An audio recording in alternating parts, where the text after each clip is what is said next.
Madame la ministre, monsieur le rapporteur général, dans ces différents projets, la direction des services de la navigation aérienne a fait le choix pleinement justifié de développer des systèmes spécifiques dont le socle sera suffisamment évolutif pour l'avenir. Contrairement aux idées reçues, il n'existe en effet pas de produit sur étagère adapté, car il faut être capable d'intégrer des fonctionnalités évolutives attendues pour construire le ciel unique européen, en particulier au regard des exigences du programme européen de recherche dit César. Mais développer des solutions en propre n'interdit pas de tenir compte d'autres utilisateurs et de rechercher à en partager des composants afin de bénéficier des gains ultérieurs par des cofinancements ou des ristournes d'industriels. Madame la ministre, pourriez-vous indiquer quels objectifs vous avez fixés à vos services pour mutualiser les coûts et les risques liés au développement des systèmes et pour développer des partenariats au plan européen? Nous insistons également sur le suivi de la réforme en cours de la direction de la technique et de l'innovation afin de ne plus conduire des projets en silo et pour associer pleinement les utilisateurs lors des différentes phases de définition des besoins et de réception des nouveaux systèmes.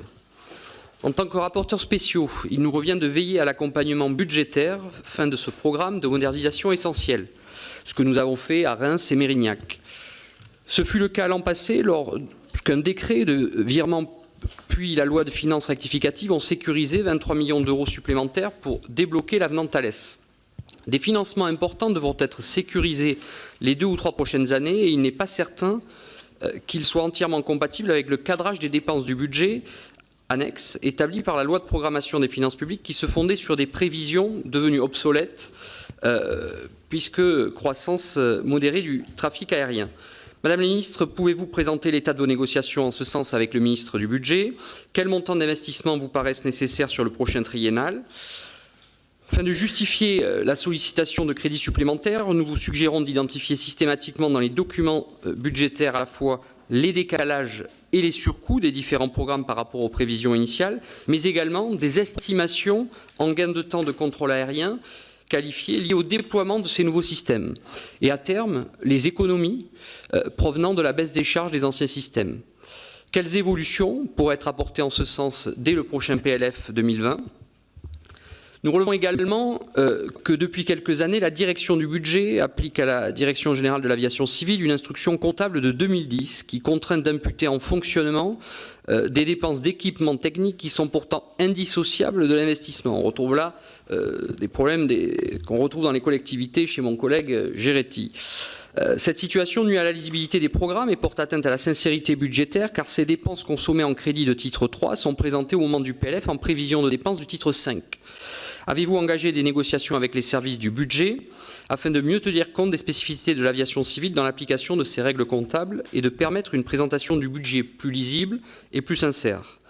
Par ailleurs, la Commission européenne vient d'adopter les cibles de performance de la prochaine période de régulation, dite RP3 2020-2024. Il s'agit d'un dispositif de performance réellement contraignant puisqu'il est assorti de pénalités financières qui diminuent les recettes de redevances aériennes. Les objectifs d'évolution des coûts comme de limitation de retard paraissent ambitieux et risquent d'exposer la DSNA à des pénalités certes de portée budgétaire limitée mais qui semblent contre-productives. Des consultations doivent débuter à l'été afin de valider les plans nationaux établis sur ces bases. Pourriez-vous, Madame la Ministre, indiquer vos objectifs pour obtenir des marges de flexibilité tenant compte de la progression de la performance ou encore des dépenses engagées pour accroître la capacité et réduire les retards? Enfin, pour relever le défi capacitaire, la mise en place de nouveaux outils de navigation est indissociable d'une nouvelle organisation du travail des contrôleurs aériens. Il faut souligner que cette activité reste avant tout une activité de main-d'œuvre, impliquant un travail exigeant et posté que nous avons pu constater lors de nos visites sur le terrain.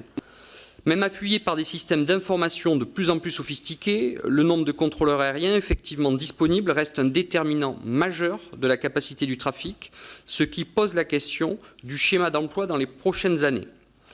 Sur l'ensemble du budget annexe, le schéma d'emploi est à 0 en 2017, 2018 et 2019, assurant le remplacement de tous les départs en retraite. Mais les effectifs de contrôleurs aériens ont diminué de 6,3% depuis 2010 et ce mouvement de baisse se poursuivra en 2020 en raison de nombreux départs à la retraite et des délais de formation des contrôleurs en école ou en sortie d'école. Prévu par le protocole social 2016-2018, des expérimentations de nouveaux cycles de travail, que l'on a pu constater là aussi, ont été menées dans les 3 centres volontaires, dont Bordeaux et Reims. Elles permettent d'optimiser les tours de service aux différentes heures de la journée et tout au long de l'année pour éviter des situations de sous-effectifs dans les salles de contrôle lorsque le trafic est très dense ou des sureffectifs lorsqu'il est plus calme. La mise en œuvre des expérimentations paraît concluante, mesurée par une augmentation des positions de contrôle dites armées, de 15 à 20% par rapport aux tours de service classiques. Ces expérimentations fournissent à court terme des leviers de productivité limitant les besoins de recrutement supplémentaires.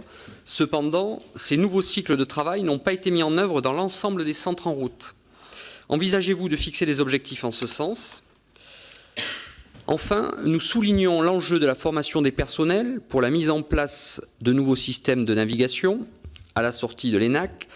Les phases de transition sont très délicates car il n'est pas possible de former l'ensemble des contrôleurs sans prélever trop de ressources sur les équipes qui gèrent le trafic. Il est également nécessaire d'optimiser, en sortie d'école, les périodes d'accès aux différentes qualifications des ingénieurs du contrôle de la navigation aérienne afin d'accroître la part des agents pleinement opérationnels. Madame la Ministre, quel levier envisagez-vous de mobiliser en ce sens? Nous vous remercions. Merci, Madame et Monsieur les rapporteurs spéciaux. Monsieur Pichereau, vous vouliez ajouter? Oui, nous souhaitons rebondir de façon plus large avec ma collègue Anne-Laure Cattelot. En 2018, le débat sur les 80 km/h a fait couler beaucoup d'encre et a entraîné pas mal de dégradations sur les radars, estimées à hauteur de 84 millions. L'effondrement des recettes tirées du compte d'affectation spéciale radar a fragilisé l'une des ressources actuelles de l'AFIT. Dernière affectataire et la seule à subir la perte d'environ 200 millions d'euros. L'effet se prolonge en 2019, creusant l'écart entre le budget initial 2019 de l'AFIT et la prévision de la loi de finances pourtant maintenue dans la LOM. Madame la Ministre, pourriez-vous indiquer vos intentions concernant le redéploiement vers l'AFIT de nouvelles recettes à la hauteur de la programmation que nous avons approuvée ici? Et puis, je laisserai ma collègue Anne-Laure. Merci, Monsieur le Président. Madame la Ministre, on attire régulièrement notre attention en région sur les difficultés récurrentes liées au CPER. Au terme de la 4e année, en 2018, sur le CPER 2015-2020, censé prendre fin dans 2 ans, seuls 40% des autorisations d'engagement et 14% des crédits de paiement ont été consommés.